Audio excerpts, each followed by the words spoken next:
Narito ang pinakabagong balita mula sa gitna ng kagubatan ng Mount Diwata.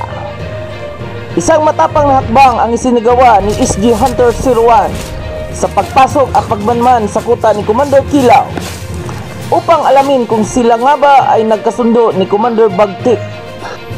Ako si Dravil TV at kasama ninyo ang ilang minuto ng pagbabalita sa bagong update sa pagsalakay ni SG Hunter 01 kay Commander Kilaw.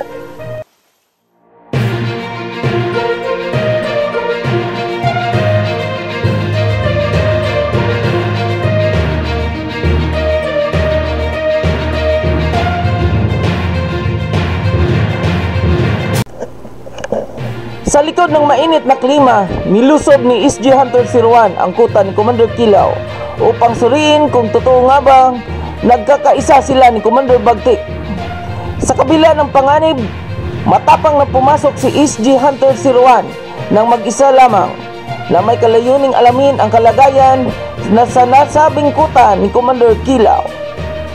Bago ang paglusob, nag-ensayo at nagplanos ng mabuti si SG Hunter 01, isang veteranong mandirigma gamit ang kanyang natatanging kasanayan at angking taglay na agimat. Tahimik niyang nilapitan ang kampo ni Commander Kilaw.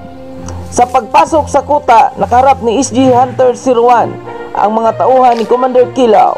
Sa pamagitan ng kanyang kasanayan sa pagtatago at lakas ng loob, matagumpay niyang nalusultan ang mga panganib. Sa kabila ng mga ito, nakarating siya sa kuta ni Commander Kilaw.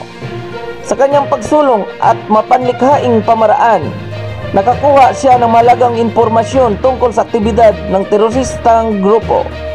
Sa kabila ng mga banta sa kanyang buhay, nagawa magsumbong si SG Hunter 01 ng mga detalye ukol sa kanilang grupo upang mapalakas ang operasyon. Sa gitna ng mga panganib, ang tapang at determinasyon ni SG Hunter 01 ay nagwagi sa misyon laban sa kampo ni Commander Kilaw. Ang kanyang tagumpay ay nagpapakita ng dedikasyon ng mga individual na nagsusumikap na ipagtanggol ang mga naaapi sa lipunan. Ito ang mga pangyayaring nagbibigay diin sa ating balita ngayong araw. Muli, ako si Dravil TV at ito ang pinakabagong balita mula sa kampo ni SG Hunter 01.